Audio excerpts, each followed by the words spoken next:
TV7 Israel News is made possible thanks to your generous donations.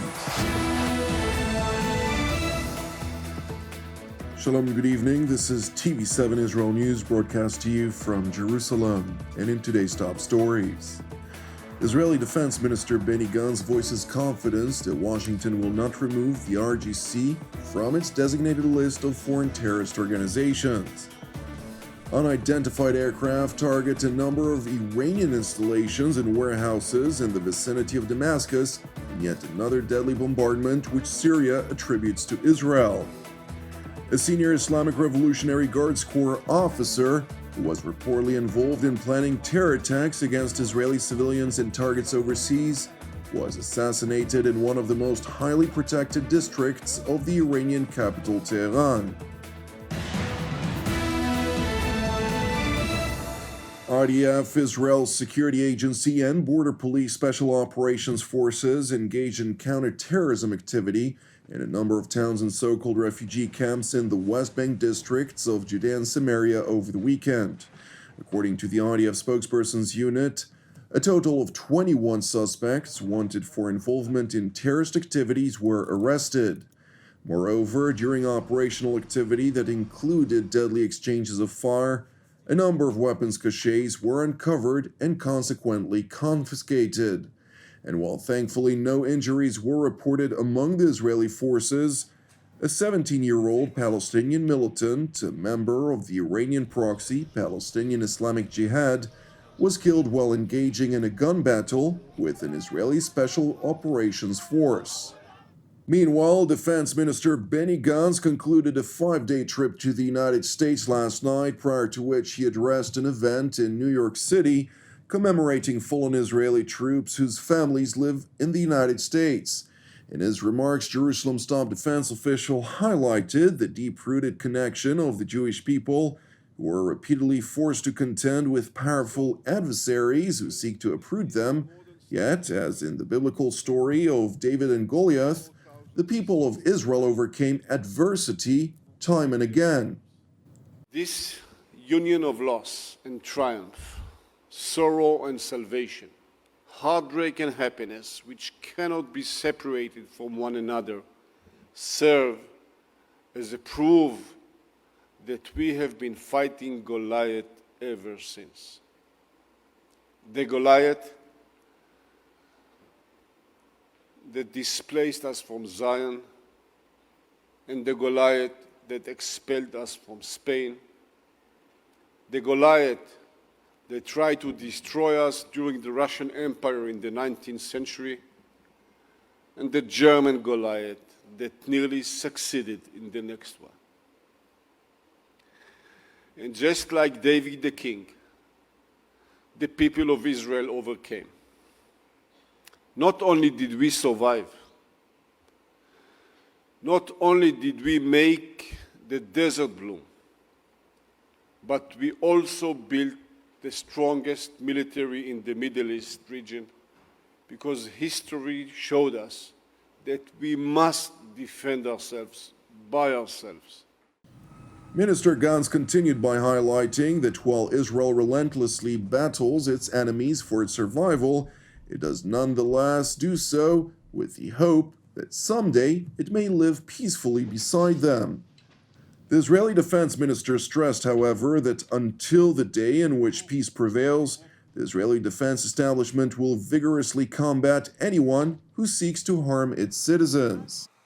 Jerusalem's top defense official, who met with Washington's top security brass last week, further concluded that the U.S.-Israel alliance continues to be ironclad and emphasized the importance of working to sustain this unique relationship. In facing these challenges and others, I know that our ally, the United States, has our back. I stand before you after having met with both National Security Advisor Jake Sullivan and United States Secretary of Defense Lloyd Austin. They reinforced my belief that Israel's closest strategic partner and friend is indeed the United States, and we must always work together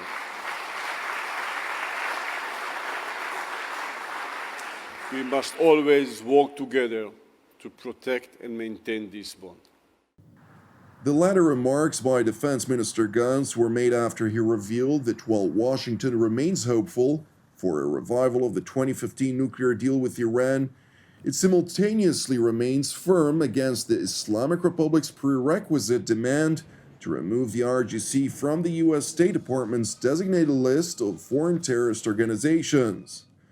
Turning to Israel's northern neighbor Syria, where a number of precision-guided missile salvos penetrated Syrian airspace on Friday night, during which a number of military installations and warehouses in the vicinity of Damascus were destroyed. The initial bombardment occurred at approximately 11 p.m. on Friday, when a missile salvo targeted a number of warehouses, which local sources said were guarded by Iranian proxy militias near Damascus International Airport.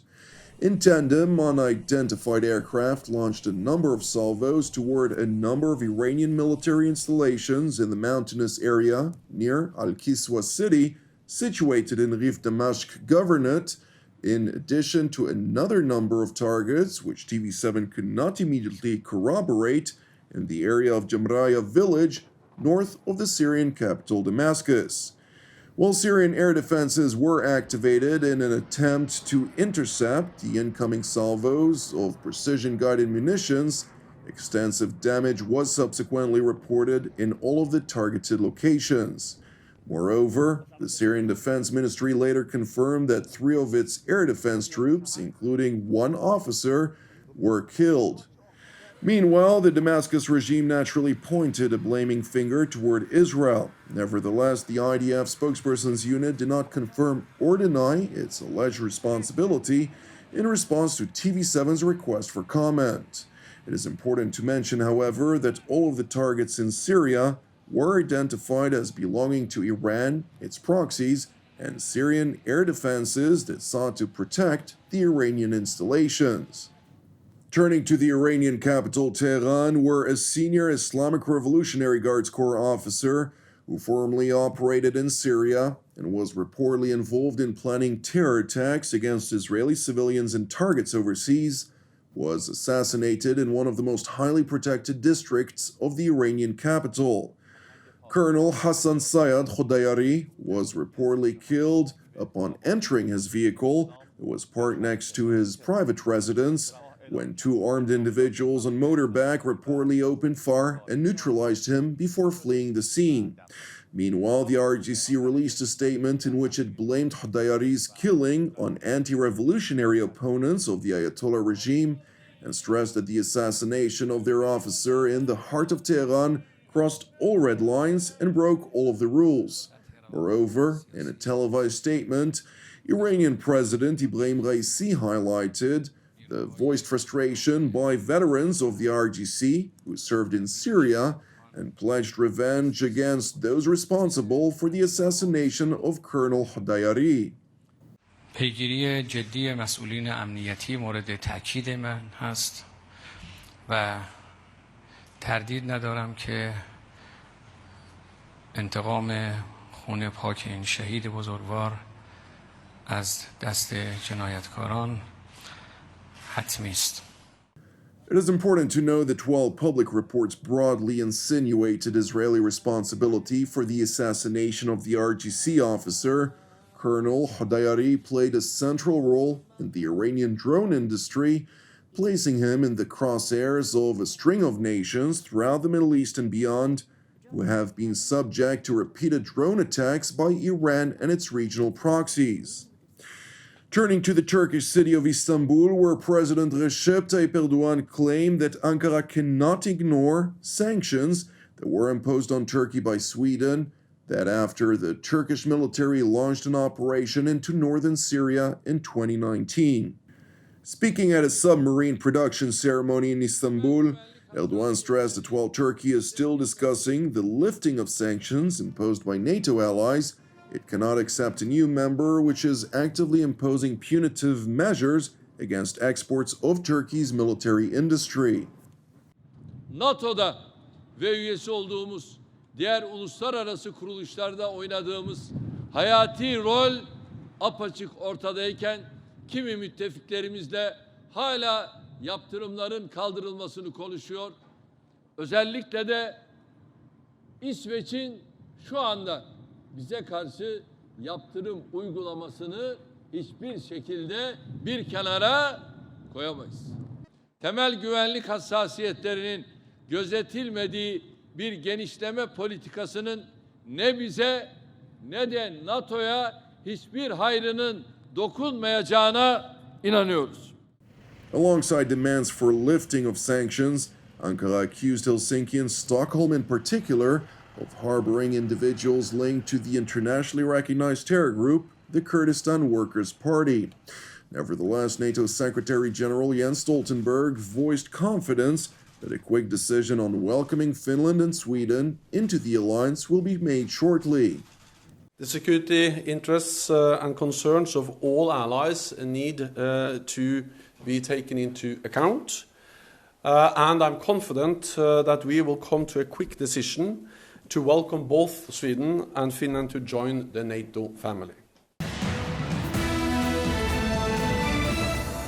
Thank you for watching us. I'd like to know that TV7 Israel is a donation-based ministry. Therefore, if you're blessed by TV7's productions, please consider making a financial contribution that in turn will enable us to sustain our ongoing operations. Separately, I would like to encourage you, pray for our persecuted brothers and sisters worldwide, in addition to our unceasing prayers for the peace of Jerusalem and the salvation of Israel. I'm Jonathan Hassan wishing you a Shavua Mevorach, and we will see you again tomorrow at the same time.